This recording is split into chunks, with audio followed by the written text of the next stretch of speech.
آج ہم انشاءاللہ لفظ جلالہ یعنی اللہ، جو اللہ سبحانہ تعالیٰ کا ذاتی نام ہے، اس پر بات کریں گے۔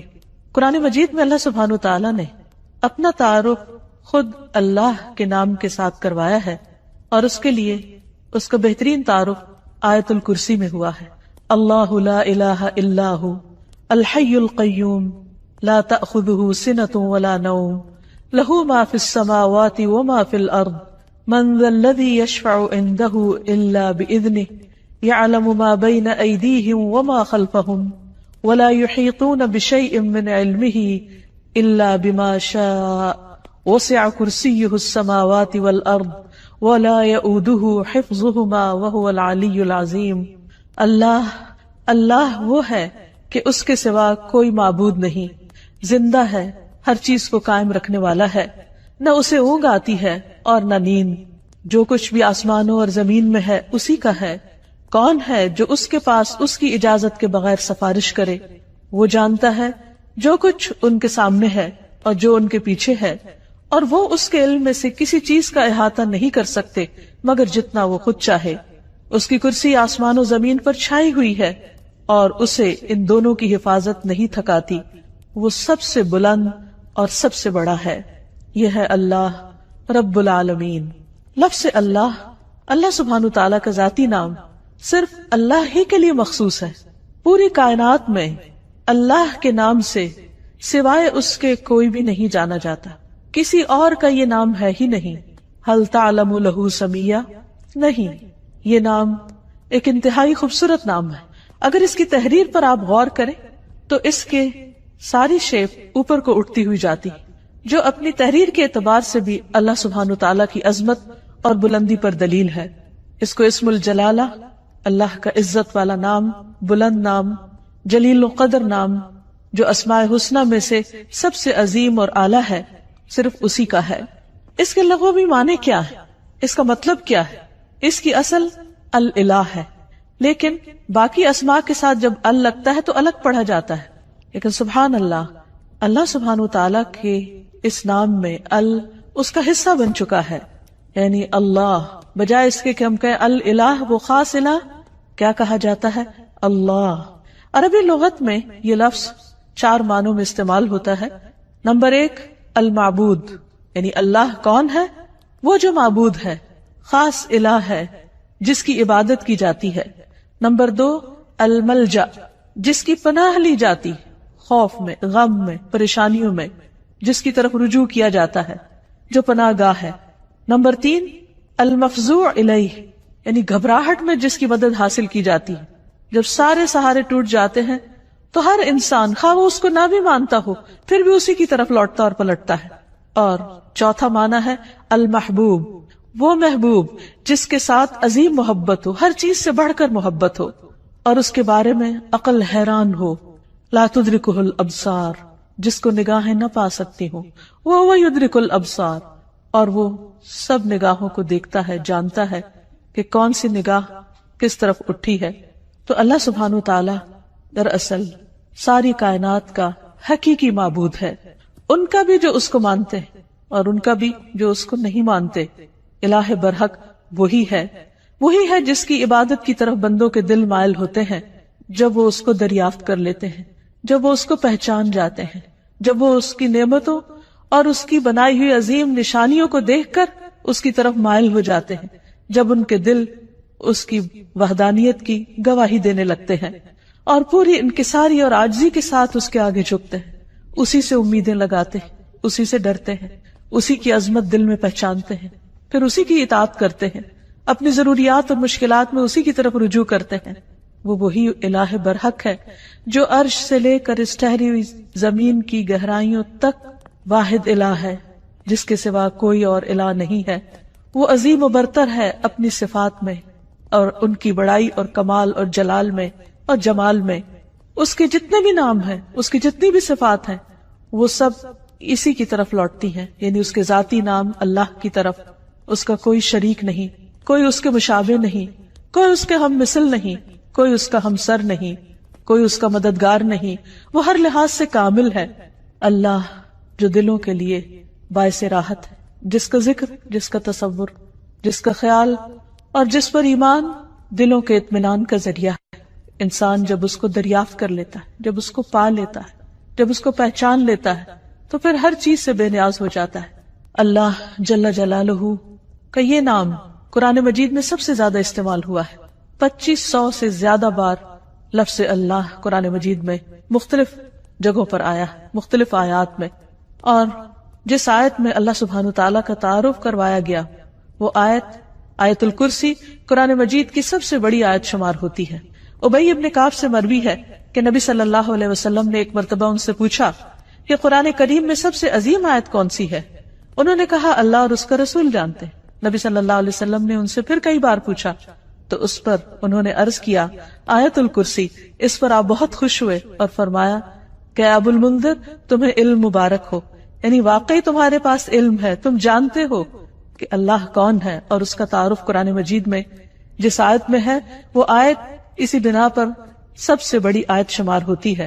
پھر ہر رسول نے اپنی اپنی امت کو اللہ ہی کی عبادت کی طرف بلایا، اسی الہ کی طرف متوجہ ہونے کے لیے کہا۔ قرآن مجید سے ہمیں پتہ چلتا ہے کہ جس قوم میں بھی کوئی نبی جو آیا اس نے لوگوں کو اللہ کی عبادت ہی کی دعوت دی۔ ارشاد باری تعالیٰ ہے وَلَقَدْ بَعَثْنَا فِي كُلِّ أُمَّةٍ رَسُولًا أَنِ اعْبُدُوا اللَّهَ وَاجْتَنِبُوا الطَّاغُوتَ۔ ہم نے ہر امت میں ایک رسول بھیجا جو انہیں یہی کہتا تھا کہ لوگوں اللہ کی عبادت کرو اور طاغوت سے بچو، یعنی غیر اللہ کی عبادت سے بچو۔ نبی صلی اللہ علیہ وسلم نے بھی لوگوں کو اللہ سبحانہ تعالیٰ ہی کی عبادت کی طرف بلایا۔ ربیہ بن عباد دیلمی سے روایت ہے، یہ وہ صحابی ہیں جنہوں نے جاہلیت کا زمانہ بھی پایا اور پھر مسلمان ہو گئے۔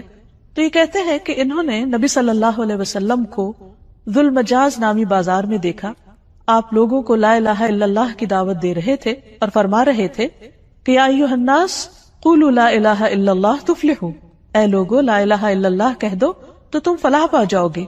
وہ کہتے ہیں کہ آپ صلی اللہ علیہ وسلم گلیوں اور بازاروں میں داخل ہو رہے تھے، لوگ آپ کے پیچھے جاتے، آپ کے ارد گرد جمع ہو جاتے، کوئی ان سے کچھ نہیں کہہ رہا تھا اور آپ خاموش ہوئے بغیر اپنی بات دہرائے چلے جا رہے تھے، اے لوگو لا الہ الا اللہ کہہ دو فلاح پا جاؤ گے، اے لوگو لا الہ الا اللہ کہہ دو فلاح پا جاؤ گے۔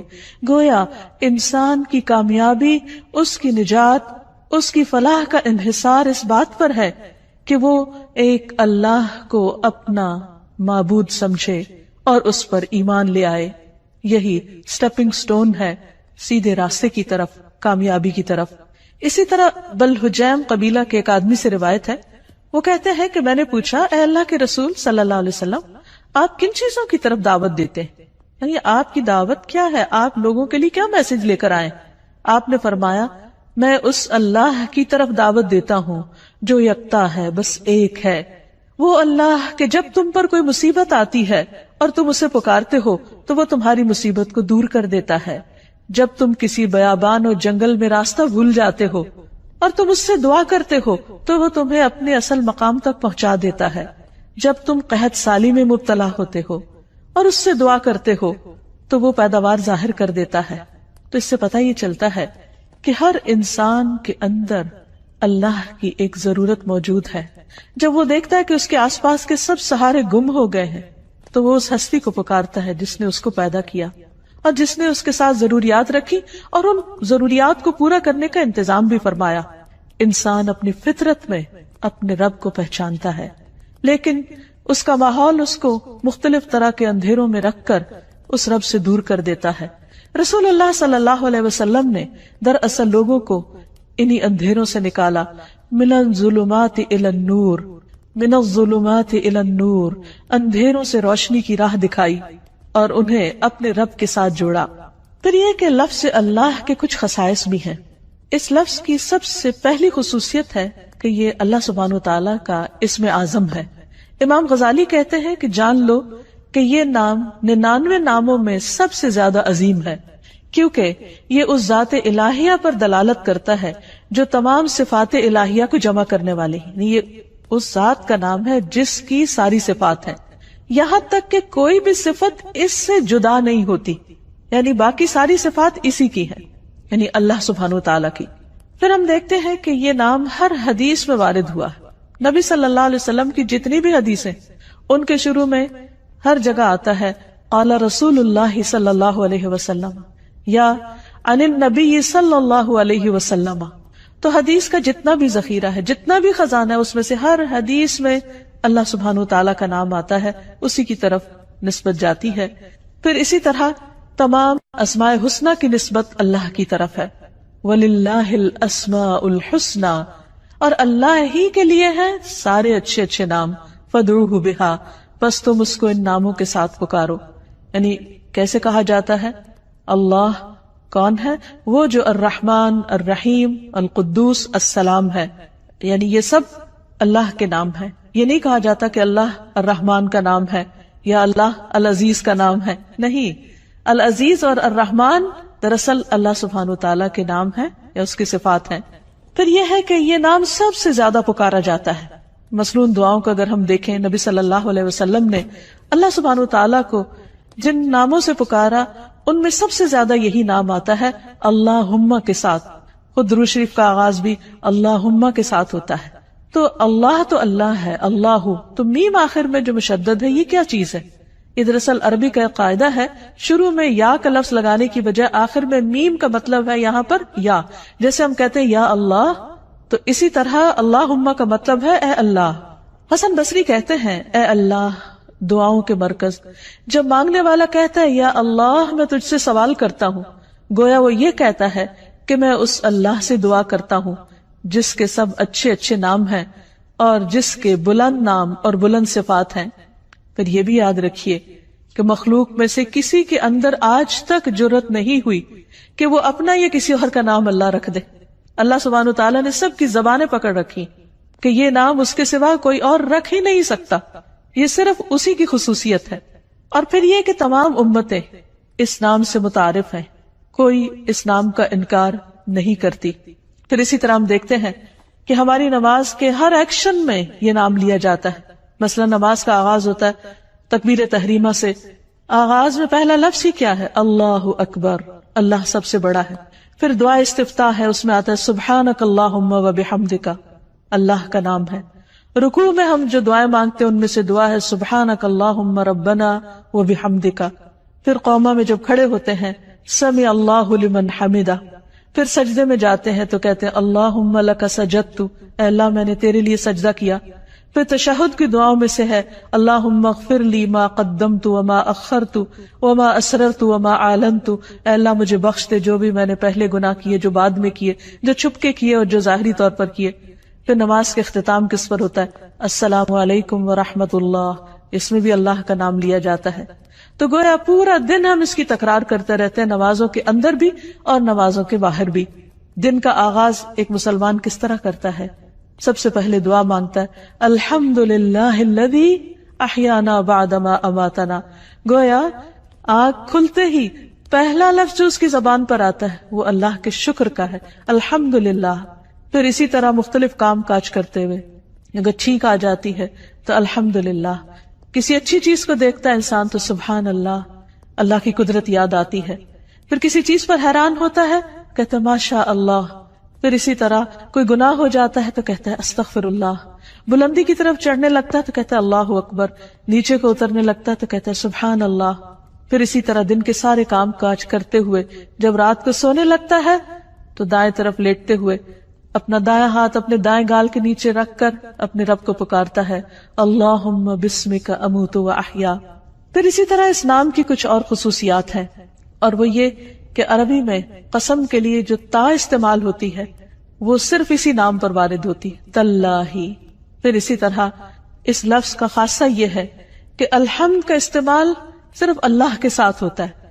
یہ نہیں ہوتا الحمد الرحمن، الحمد للرحمن یا الحمد للرحیم، نہیں، الحمد للہ. اسی طرح باقی بھی بہت سے جب ہم دعائیں اللہ تعالیٰ سے مانگتے ہیں یا اللہ تعالیٰ کی تعریف بیان کرتے ہیں تو لفظ اللہ ہی کے ساتھ کر رہے ہوتے ہیں. پھر اس نام کی بہت سی برکات بھی ہیں. یعنی یہ صرف ایسا نہیں کہ صرف ایک نام ہے، بلکہ یہ ہماری روح اور ہمارے دل کی زندگی ہے. جب ہم تکلیف میں ہوتے ہیں، جب ہم کسی بھی طرح تنہا محسوس کرتے ہیں تو یہ نام ہمارے اندر سے تنہائی کا احساس ختم کر دیتا ہے. اللہ سبحانہ وتعالیٰ کا یہ نام یعنی اللہ جو اس کا ذاتی نام ہے، یہ صرف ایک نام ہی نہیں، اس کی بہت سی برکات بھی ہیں، اس کے بہت سے فائدے ہیں. یہ صرف اس کا نام نہیں، یہ اس کی پہچان بھی ہے، اور یہ ہماری دل، روح اور جان کی زندگی ہے. ہم جب تنہا ہوتے ہیں تو جو ہی اس کا نام لیتے ہیں یوں لگتا ہے کوئی تنہائی نہیں.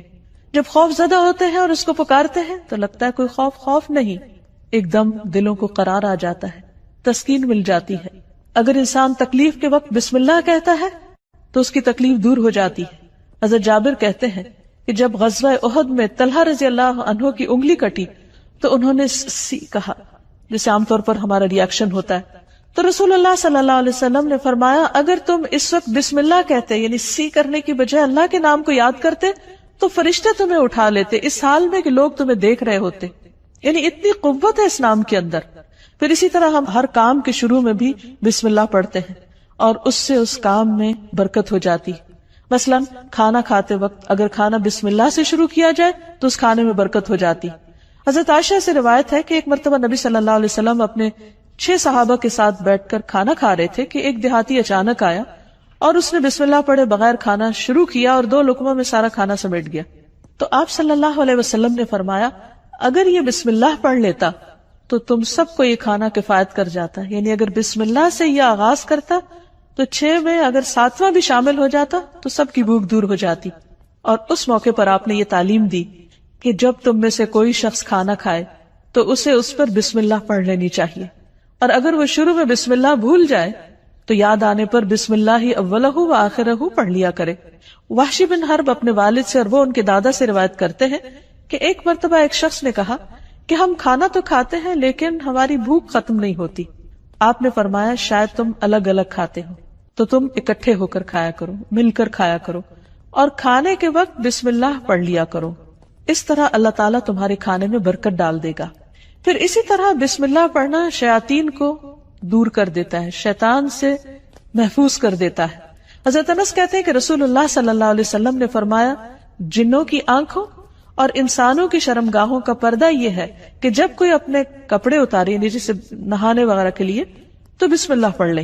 یعنی اس وقت بھی اگر اللہ کا نام لے تو ہر ایک سے وہ محفوظ ہو جائے گا. یعنی ویسے تو لباس اتار دے انسان تو اس کا ستر کھل جاتا ہے، لیکن اگر بسم اللہ پڑھتا ہے تو وہ مخلوق جو اس وقت وہاں ہو سکتی ہے موجود، اس سے بھی اس کا ستر ہو جاتا ہے. پھر اسی طرح نبی صلی اللہ علیہ وسلم کا طریقہ یہ تھا کہ رات کو جب سونے لگتے تو اپنا بستر جھاڑتے وقت بھی بسم اللہ پڑھا کرتے تھے. ابو ہریرہ کہتے ہیں کہ رسول اللہ صلی اللہ علیہ وسلم نے فرمایا جب تم میں سے کوئی اپنے بستر پر جائے تو اپنے تہبند کے پلو سے یعنی اس کا ایک کونا پکڑے اور اس سے اپنے بستر کو جھاڑے اور ساتھ بسم اللہ پڑھے، کیونکہ وہ نہیں جانتا کہ کون اس کے بعد اس کے بستر پر آیا. ہو سکتا ہے کوئی ایذا دینے والا، تکلیف دینے والا کیڑا مکوڑا ہو. تو جب اللہ کا نام لیا جائے گا تو کوئی چیز اس کو رات سوتے وقت نقصان نہیں دے گی. لیکن اس کے برعکس جب کوئی شخص اللہ کا نام نہیں لیتا تو پھر وہ کئی قسم کے نقصان اٹھا سکتا ہے. مثلا کھانے میں اگر بسم اللہ نہیں پڑھی تو وہ چیز شیطان کا رزق بن سکتی.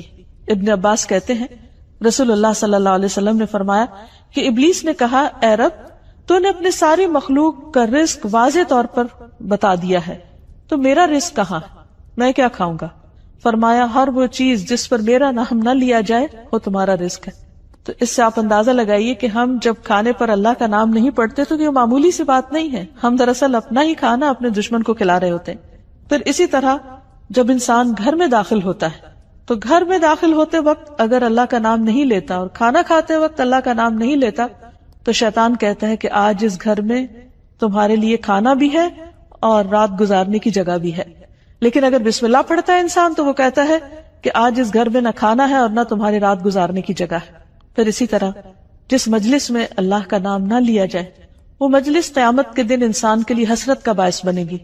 رسول اللہ صلی اللہ علیہ وسلم نے فرمایا جو لوگ کسی جگہ پر مجلس کریں لیکن اس میں اللہ کا ذکر نہ کریں وہ ان کے لیے قیامت کے دن حسرت کا باعث ہوگی. اور جو آدمی کسی راستے پر چلتے ہوئے اللہ کا ذکر نہ کرے وہ چلنا بھی قیامت کے دن اس کے لیے حسرت کا باعث ہوگا. جو آدمی اپنے بستر پر آئے لیکن اللہ کا نام نہ لے وہ اس بستر پر آنا بھی اس کے لیے باعث حسرت ہوگا. یعنی زندگی میں کوئی بھی کام کاج کرتے وقت جب اس کام کاج میں اللہ کا ذکر نہیں ہوتا، اللہ کی یاد نہیں ہوتی، اللہ کا نام نہیں ہوتا تو قیامت کے دن ایسے سارے اعمال انسان کے لیے حسرت و یاس کا ذریعہ بن جائیں گے. کیونکہ جس کام کو انسان بسم اللہ پڑھ کر شروع کرتا ہے وہ کام اس کے لیے عبادت ہو جاتا ہے. کھانا کھانا بظاہر صرف دنیا کا ایک کام ہے، یعنی دنیاوی کام ہے، بظاہر دیکھنے میں کوئی عبادت نہیں ہے، لیکن صرف بسم اللہ پڑھ کر جب آغاز کرتا ہے انسان تو وہ سارا کھانے کا عمل اس کے لیے عبادت بن جاتا ہے. اللہ کا نام لے کر انسان اپنے بستر میں جاتا ہے تو وہ سونا عبادت بن جاتا ہے. وہ واک کر رہا ہے، اللہ کا ذکر کر رہا ہے، گھر سے نکلتا ہے بسم اللہ توکلت علی اللہ پڑھتا ہے، وہ گھر سے نکلنا اس کے لیے عبادت بن جاتا ہے اور اس کو شیاطین کے شر اور دیگر شر سے محفوظ رکھنے کا ذریعہ بن جاتا ہے. اللہ سبحانہ وتعالی نے مختلف چیزوں کے ساتھ اپنے اس نام کو رکھ کر انہیں شرف اور عزت بھی بخشا ہے. مثلا بیت اللہ، اللہ کا گھر، یہ نہیں کہ اللہ تعالیٰ وہاں رہتے ہیں، لیکن اس گھر کو عزت اور شرف بخشی اپنے نام کی طرف نسبت دے کر. پھر اسی طرح آپ نے فرمایا نبی صلی اللہ علیہ وسلم نے کہ 3 لوگ اللہ کے وفد ہیں، یعنی اللہ تعالیٰ ان کو اپنا وفد کہتے ہیں، اپنا ڈیلیگیشن. غازی، حج کرنے والا اور عمرہ کرنے والا، ان کو بھی اللہ سبحانہ تعالیٰ نے عزت اور شرف بخشی اپنے نام کے ساتھ. پھر اسی طرح کچھ لوگوں کو اللہ تعالیٰ نے اہل اللہ کہا ہے، یعنی اللہ کے اہل. انس رضی اللہ عنہ سے مروی ہے کہ رسول اللہ صلی اللہ علیہ وسلم نے فرمایا لوگوں میں سے کچھ اہل اللہ ہوتے ہیں. آپ نے پوچھا اہل اللہ کون لوگ ہوتے ہیں؟ فرمایا اہل قرآن. اہل قرآن ہی اہل اللہ اور اس کے خاص لوگ ہیں، یعنی قرآن پڑھنے والوں کو اللہ سبحانہ تعالیٰ نے عزت اور شرف بخشی. پھر اسی طرح مساجد اللہ قرآن مجید میں آتا ہے، اللہ کی مسجدیں. پھر کچھ لوگوں کو اللہ کے پڑوسی کہا گیا. رسول اللہ صلی اللہ علیہ وسلم نے فرمایا اللہ تعالیٰ قیامت کے دن اعلان کریں گے میرے پڑوسی کہاں ہیں، میرے پڑوسی کہاں ہیں. فرشتے پوچھیں گے اے رب کسے زیب دیتا ہے کہ وہ تیرے پڑوس میں آئے، تیرا پڑوسی بنے. اللہ تعالیٰ فرمائے گا مساجد کو آباد کرنے والے کہاں ہیں، یعنی مسجد کو اللہ نے اپنا گھر کہا اور مسجد کی خدمت کرنے والے کو اپنا پڑوسی کہا. پھر اسی طرح جو لوگ اللہ کے دین کی خدمت کریں، اس کی مدد کریں، ان کو اللہ تعالیٰ نے انصار اللہ کہا اور اس کے لیے دعوت عام بھی دی. یا ایھا الذین آمنوا کونوا انصار اللہ، اے لوگو جو ایمان لائے ہو اللہ کے مددگار بن جاؤ. پھر اسی طرح قوم سمود کی اونٹنی کو جو خاص نشانی کے طور پر ظاہر ہوئی اس کو ناقۃ اللہ، اللہ کی اونٹنی کہا. اور حقیقت یہ ہے کہ اللہ کے نزدیک بندوں کے ناموں میں سے بھی جو پسندیدہ نام ہیں ان میں سے ایک عبداللہ اور دوسرے عبد الرحمن ہے، جیسے کہ نبی صلی اللہ علیہ وسلم نے ہمیں تعلیم دی ہے. جب ایک بندہ اس نام کے ساتھ اللہ کو پکارتا ہے تو اس کی دعا سنی جاتی ہے، اس کی دعا قبول ہوتی ہے. اور اس کے بارے میں ہم دیکھتے ہیں کہ رسول اللہ صلی اللہ علیہ وسلم کی اکثر دعائیں اسی نام کے ساتھ شروع ہوتی تھی. آپ صلی اللہ علیہ وسلم ہر نئے مسلمان ہونے والے کو جو دعا سکھایا کرتے تھے اللہم اغفر لی وارحمنی واہدنی وارزقنی، اے اللہ تو مجھے معاف کر دے، اے اللہ تو مجھ پر رحم فرما اور مجھے ہدایت دے اور مجھے رزق عطا فرما. پھر اسی نام کے ذریعے جب آپ صلی اللہ علیہ وسلم اللہ کے راستے میں نکلتے، جہاد پر جاتے، تو آپ اسی نام کے ذریعے اللہ تعالیٰ سے مدد چاہتے. زندگی میں انسان پر بہت سی مشکلات اور بہت سی تکلیفیں آتی رہتی، ایسے میں بعض اوقات انسان ڈپریشن کا شکار ہو جاتا ہے، اسے یہ نہیں پتا چلتا کہ اب وہ کیا کرے. لیکن اس کا حل نبی صلی اللہ علیہ وسلم نے ہمیں بتایا ہے. حضرت اسماء بنت امیس کہتی ہیں کہ مجھ سے رسول اللہ صلی اللہ علیہ وسلم نے فرمایا کیا میں تمہیں ایسے کلمات بتاؤں کہ جن کو پڑھنے سے غم اور پریشانی دور ہو جاتی ہے، اور وہ ہے اللہ اللہ ربی لا اشرک بہ شیئا، اللہ اللہ ہی میرا رب ہے، میں اس کے ساتھ کسی کو شریک نہیں کرتا. جب انسان کثرت سے اس کی تکرار کرتا ہے تو بڑے سے بڑا رنج اور غم دور ہو جاتا ہے، کیونکہ نبی صلی اللہ علیہ وسلم نے جو بھی ہمیں تعلیم دی ہے وہ دراصل اللہ سبحانہ تعالیٰ ہی نے آپ کو دی تھی، اور اسی کی روشنی میں آپ نے وہ تمام چیزیں ہمیں سکھائیں. اسی طرح حضرت یعقوب علیہ السلام پر جب بہت غم آیا بیٹے کی جدائی کا تو انہوں نے بندوں سے شکوہ شکایت نہیں کی، بلکہ کیا کہا انما اشکو بثی وحزنی الی اللہ، انما اشکو بے شک میں شکوہ کرتا ہوں، بثی وحزنی اپنے رنج و غم کا، الی اللہ صرف اللہ کی طرف. اور حقیقت یہ ہے کہ جب انسان ایسی حالت میں اللہ کی طرف رجوع کرتا ہے تو اللہ سبحانہ وتعالیٰ اپنے غیب کے خزانوں سے اس کی مدد کرتا ہے اور اس کو تنہا نہیں چھوڑتا، اس کو تھام لیتا ہے. لفظ اللہ کے ساتھ پکارنا دعاؤں کی قبولیت کا ذریعہ بنتا ہے. ایک اور روایت سے ہمیں پتہ چلتا ہے، عبداللہ بن بریدہ اسلمی اپنے والد سے روایت کرتے ہیں کہ نبی صلی اللہ علیہ وسلم نے ایک شخص کو دعا میں پکارتے ہوئے سنا اللہم انی اسألک بأنی اشہد انک انت اللہ لا الہ الا انت الاحد الصمد الذی لم یلد ولم یولد ولم یکن لہ کفوا احد. تو آپ نے فرمایا قسم ہے اس ذات کی جس کے ہاتھ میں میری جان ہے، اس نے اللہ کے اس نام کے ساتھ دعا کی ہے جس کے ساتھ دعا کی جائے تو قبول کی جاتی ہے، اور اگر سوال کیا جائے تو عطا کر دیا جاتا ہے. یعنی بندہ اپنے رب سے جو کچھ مانگتا ہے رب اسے عطا کرتا ہے. تو جو شخص اپنے الہ حقیقی کو پہچان لیتا ہے پھر وہ اسی سے مانگتا ہے اور اسی کی عبادت کرتا ہے.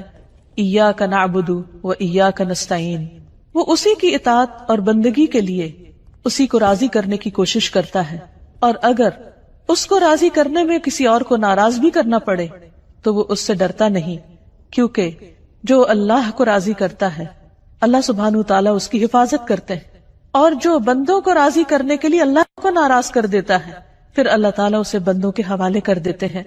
ہمارے لیے یہ بہت اہم ہے کہ ہم اپنی پوری زندگی اللہ رب العالمین کے سپرد کریں، اسی کی اطاعت اور فرما برداری میں گزاریں، جیسا کہ اللہ سبحانہ تعالیٰ نے نبی صلی اللہ علیہ وسلم کو حکم دیا، قل ان صلاتی ونسکی ومحیای ومماتی للہ رب العالمین لا شریک لہ وبذالک امرت وانا اول المسلمین.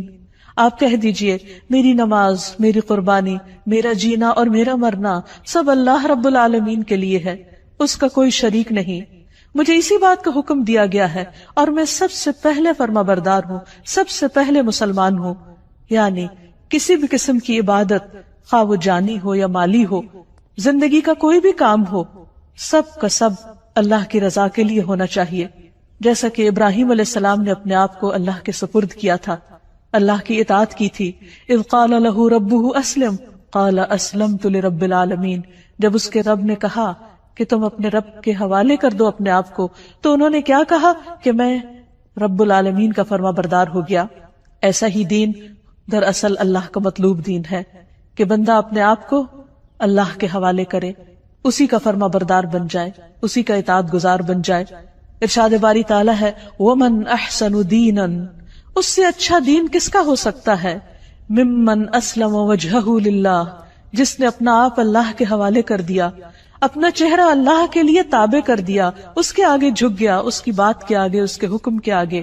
وَهُوَ مُحْسِنٌ، اور وہ محسن بھی ہے، ہر کام کو بہت اچھی طرح کرنے والا ہے. وَاتَّبَعَ مِلَّةَ إِبْرَاهِيمَ حَنِيفًا، اور اس نے ملت ابراہیم کی پیروی کی. وَاتَّخَذَ اللَّهُ إِبْرَاهِيمَ خَلِيلًا، اور اللہ نے ابراہیم کو اپنا دوست بنا لیا. تو جو شخص اللہ کی اطاعت اور فرما برداری کرتا ہے وہ اللہ کا خاص بندہ بن جاتا ہے، اور جو اللہ کا خاص بندہ ہوتا ہے وہ دنیا میں سب سے زیادہ خوش قسمت ہوتا ہے، کیونکہ اسے دنیا کے کسی بڑے کا فیور نہیں، اللہ کا فیور اور اللہ سبحانہ تعالیٰ کی رحمت اور بخشش اور عنایت اور رضا اس کو حاصل ہو جاتی ہے. اور اس سے بڑی کیا چیز ہو سکتی ہے اس شخص کے لیے جو اللہ کو اپنا رب مانتا ہو.